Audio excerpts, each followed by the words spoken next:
Kenapa Bapak bandel amat? Sebab motor masuk di sini Pak. Kenapa? Saya biar kebutuhan juga sih Pak. Ya kan kebutuhan bisa. Ya sekarang Bapak pilih mana? Pilih Bapak. Kalau saya sih silakan aja. Bapak nerusin kebutuhan Bapak nggak apa-apa. Tapi tim gabung hari Senin turun ke sini dan ini disita. Bapak ini bandel Pak. Boleh. Beroperasi berangkat.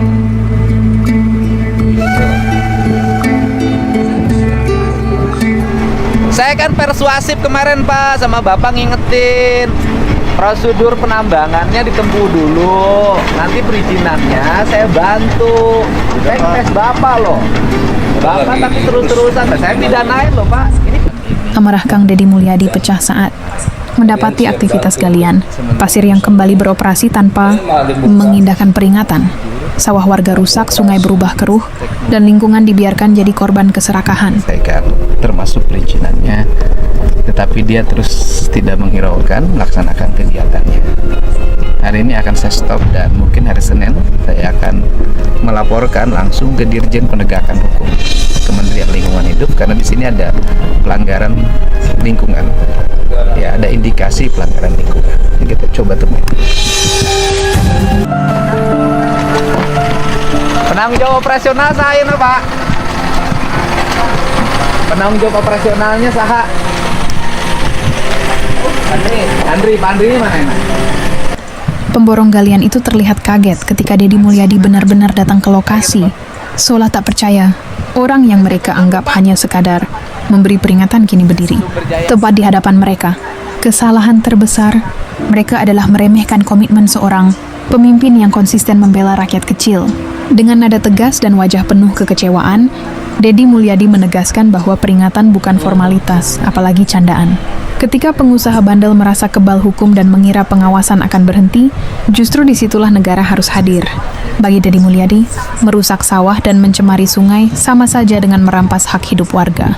Dan hari itu para pemborong sadar bahwa mengabaikan peringatan berarti siap berhadapan dengan konsekuensi hukum. Perusahaannya tanpa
Bapak ini bandel Pak.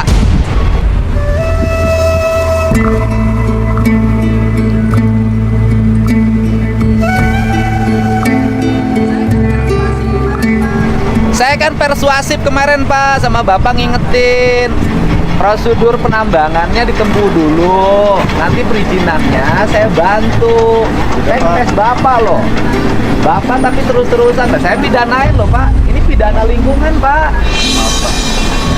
Bapak tanpa izin, lingkungannya melanggar. Saya kan udah keliling sampai ke Curug Agung ke sungainya. Saya udah nemu. Jadi kalau pidana Pak, lebih repot Bapak ini. Usahanya habis bisa disita ini. Saya kan udah ngingetin awal. Saya persuasi ke Bapak ngomong, sampai saya bagi ini jangan rugi, berhenti dulu, gitu loh Pak. Kenapa Bapak bandel amat? Mohon maaf Pak. Kenapa? Kebutuhan juga sih Pak. Ya kan kebutuhan bisa. Ya sekarang Bapak pilih mana? Pilih Bapak. Kalau saya sih silakan aja. Bapak nerusin kebutuhan Bapak nggak apa-apa. Tapi tim gabung hari Senin turun ke sini dan ini disita. Seluruh perangkat Bapak disita. Dan mulai hari ini berhenti Pak. Gitu loh. Jadi saya ini baik loh sama Bapak, gitu loh Pak.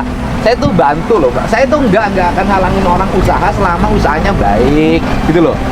Kita benerin peta tambangnya, salurannya kita benerin. pekerjaannya dilindungin K3. Kalau ini kan kalau ada kecelakaan kerja, Bapak ada jaminannya nggak? Belum. Ya makanya, kalau ada kecelakaan kerja, kan nggak diasuransikan kan? Tidak. Tidak, karena liar Bapak kan? Baik. Nanti untuk itunya Pak minta dibantu. Ya saya kan minta Bapak taat dulu. Apa Bapak kalau berhenti dulu tidak makan? Saya kan udah minta. Hei Mang, teriak. Menang sabaraha buruan sapoe.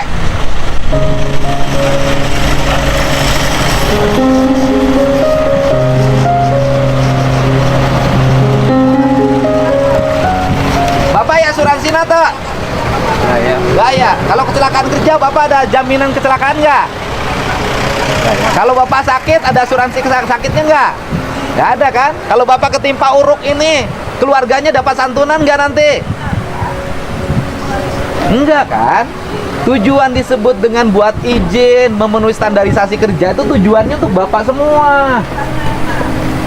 Ini kan perusahaannya enak, bayar karyawan tidak sesuai dengan standar, tidak dikasih jaminan asuransi, tidak dibuat jalan tambang, tidak dibuat peta tambang, tidak dibuat reklamasi, tidak bayar pajak. Gitu loh. Gitu. Dikiranya saya nggak akan balik lagi ya oleh Bapak ya. Saya konsisten Pak, bukan nyari gambar, bukan nyari vlog. Saya ngurusin lingkungan. Bapak mau nggak jadi orang Curug Agung? Keluarga dari Curug Agung. Daek teh mun sawah naung ngapoe aya kiru we pasir, daek teh. Alim. Ya makana. Itu loh. Orang punya sawah cuman berapa petak tiap hari, harus menghadapi air yang keruh campur dengan pasir. Daek ente. Betul, Pak. Ente ke batur ge sarua tuh.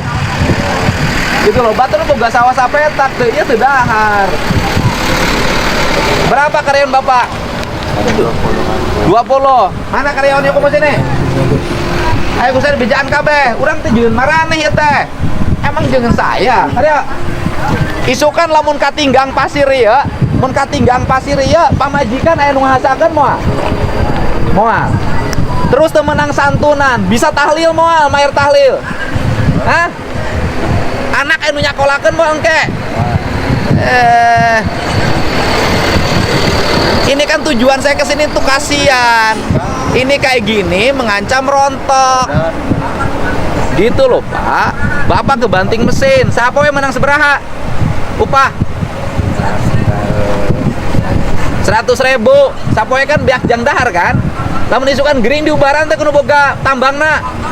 Lamun isukan leungeunna potong dibawa mah ke rumah sakit diubaran mah.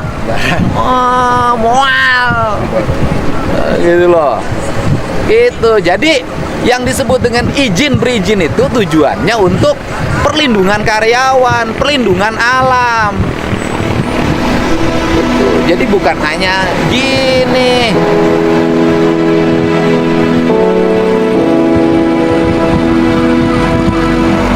Kalau seberapa orang kumpul kan dia kumpul. Ayo kumpul.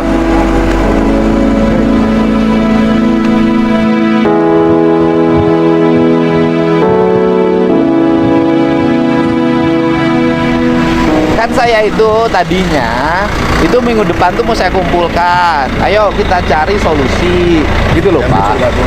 Iya, kita cari solusi. Itu pernah juga Pak bikin JSR.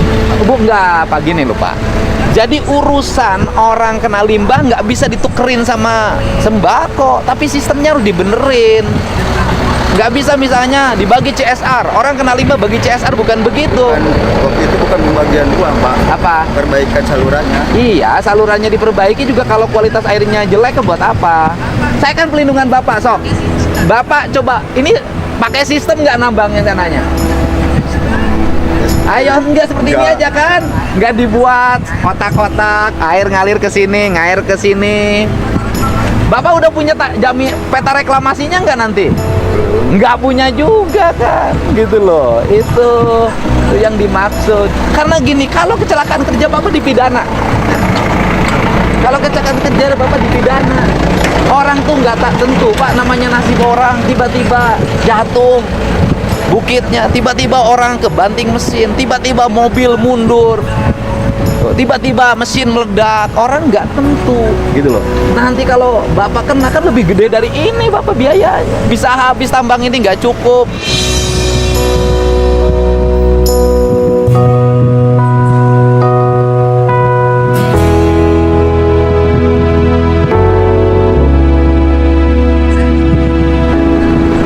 Saya ini gini-ginian itu bukan untuk kepentingan pribadi. Ya, Pak. Sayang sama warga, sayang juga sama bisnis Bapak. Lah saya bilang dari kemarin kan, saya bantu selama prosedural, saya bantu selama memenuhi syarat, ya kan? Saya bantu selama tidak merusak lingkungan. Gitu loh. Saya bantu siapapun, apalagi pengusaha kecil, saya bantu selama tidak merusak lingkungan. Saya udah bilang begitu kan sama Bapak. Ini baru berapa hari, antem lagi saya pulang juga pada menagih besoknya, Ya, Pak. ya kan? Ya. Oh, Mulai sekarang berhenti, Pak.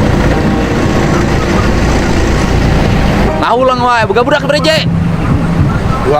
Dua, mau apa di dewa gawe? Pak. Oh, ada gawe nu sajen. Ya, aduh, Pak. Aya macul maloba amaron. Iya, betul. Ini kan lama tadi kan dari yang jam 3 subuh Iya. baru dapat sekarang. Kenapa? Alat terbatas. Iya. Kalau saya udah muncul, apalagi sudah muncul di media sosial saya, kalau Bapak terus nanti Bapak dipersin orang loh Pak. Iya. Nanti banyak orang yang atas nama ini meresin Bapak. Loh saya mah enggak kan, ngingetin. Nih Pak, ini prosedur tambangnya begini, nomor HP-nya saya berapa? Saya bilang kan, nanti selama Bapak prosedural saya bantu. Ya. Kan saya gitu, nggak usah biaya. Kayak gini, tapi kalau Bapak mau coba, Enggak, Pak. Dirjen Gakum suruh kesini nggak apa-apa aku mah. Enggak, Pak. Hah? Jangan. Kalau Bapak cobain alat beratnya diangkat, truknya diangkat, ininya disegel, mau nyobain ayo. Enggak, Pak. Hah? Jangan. Mau nyobain ayo. Jangan. Nanti Bapak proses dari Dirjen Gakum, nanti Bapak beracara di kejaksaan, kemudian nanti dituntut di pengadilan. Ayo kalau mau. Kalau Enggak. saya mah ayo kalau Bapak pengen begitu. Enggak, Pak. Hah? Enggak. Ayo kalau Bapak pengen begitu. Mau dicobain? Enggak, Pak. Kalau mau nyobain, nggak apa-apa. Kalau Bapak merasa banyak kekuatan yang bisa dikerahkan oleh Bapak, misalnya kan punya kemampuan nanti untuk beracara, ya emang enggak, kita tes. Enggak. Nanti mesinnya berhenti, Bapak ngeluarin duitnya nggak berhenti, beracara, bolak-balik ke Jakarta, diperiksa di Bogor, gitu loh. Udah beberapa kali musim izin enggak sampai. Sekarang kan ujungnya di Ya, kementerian. kemarin juga pengajuan pertama. Cuman Nah. waktu itu kan dari Waktu itu status quo peralihan Ya, dari itu. izin di provinsi Ya. ke izin di kementerian dengan undang-undang minerba yang Betul. baru, ya Ya, kan? ya. Sekarang sudah nggak status quo, sudah bisa diproses, ya gitu. Kemarin Saya pengajuan nanya, pertama di perusahaan Bapak ada ahli tambangnya nggak? belum. Perusahaan Bapak nggak punya ahli tambang, nggak punya sarjana pertambangannya, nggak punya. Oh, kan nanti syaratnya Bapak harus punya sarjana pertambangannya. Ya. Iya mah pokoknya hantem gali terus, pakai sarjana-sarjanaan keruk. Bapak berarti nggak punya peta kan? Peta Wayup ada. Bukan peta tambang ini Bapak nggak punya? Peta tambang ada. Ada. Ada. Terus rencana reklamasi Bapak punya? Belum bikin. Jaminan reklamasi Bapak udah siapin? Belum juga. Aing mah duit wae atuh da.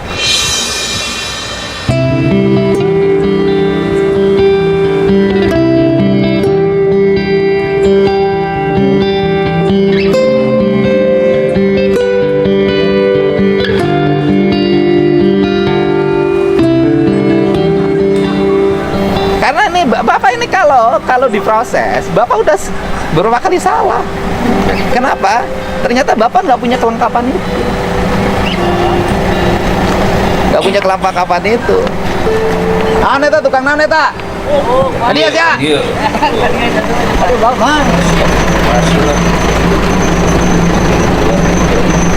Oh itu. Naon dagang suuk ka dieu? Uang itu guys. Han, hayang disita. Menang sapoe sabaraha? 200.000. Tuh, mending dagang suuk daripada nambang. 200.000 sapoe. Ayo, Pak. Misal 300.000 sapoe. Untungna. Oh. Untungna sabaraha? Paling oke 75. 75. Oh, nambang 100. Alam ruksak. Nih dagang suuk 75 teu rusak alam.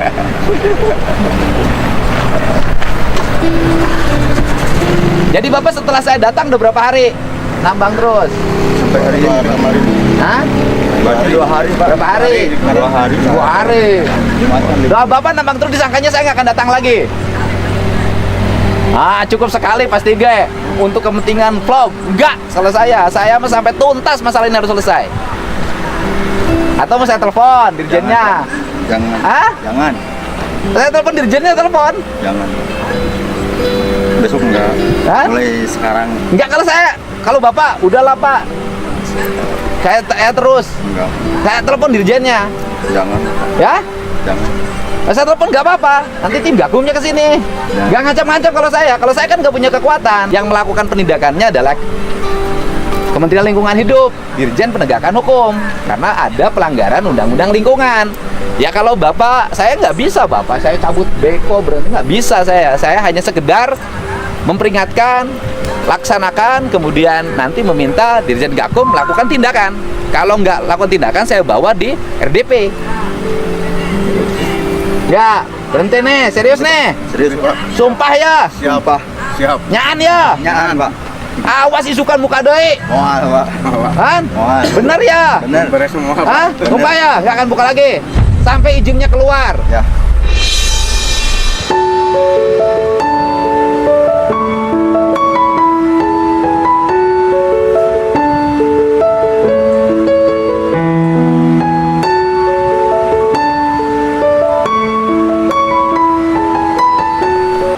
Sobat Om Temas, jumpa lagi kita ya. Ya, kali ini dalam video tersebut kita bisa lihat ya bagaimana suatu tambang yang sudah pernah didatangi oleh KDM Kang Deddy Mulyadi ya, karena dia tidak memiliki izin otomatis ilegal ya.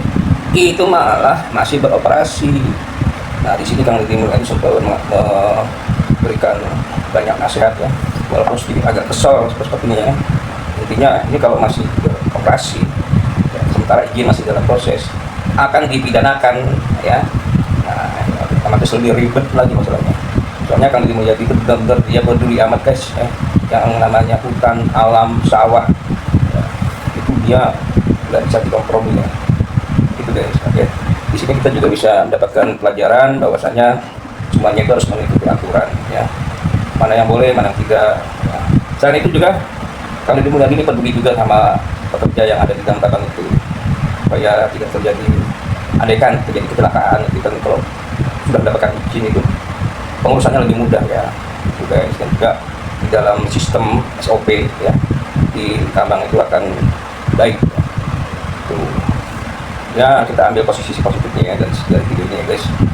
Jadi pada dasarnya alam lingkungan itu harus kita jaga ya. Tidak memikirkan kepentingan sendiri ya, tapi juga kita harus melihat di sekitar kita ya, keluarga, masyarakat di sekitar kita juga kita harus perhatikan, jangan sampai merugikan mereka dengan tambang itu, misalnya truk yang bermuatan sumbu besar melewati jalan, otomatis kan bisa merusak daripada jalannya. Jadi kapasitas jalan itu tidak bisa menampung beratnya sumbu dari kendaraan besar itu, termasuk kendaraan truk ya, gitu.